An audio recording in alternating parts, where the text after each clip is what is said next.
সংসদে বসে ডক্টর শফিকুর রহমান বললেন, দুর্নীতির মধ্যে যদি আমিও জড়িত থাকি ছাড় দেওয়া উচিত নয়।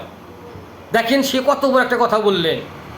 কারণ দুর্নীতির মধ্যে যদি সে নিজেও জড়িত থাকে তাহলে তাকেও ছাড় দেওয়া হবে না।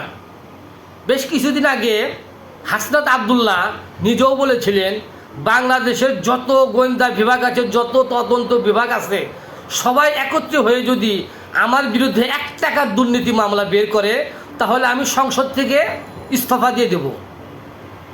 দেখেন কত বড় কথা বলেছেন। হয়তো আপনারা বলতে পারেন এটা একটা সাধারণ কথা, কিন্তু না, এটা কোনো সাধারণ কথা নয়।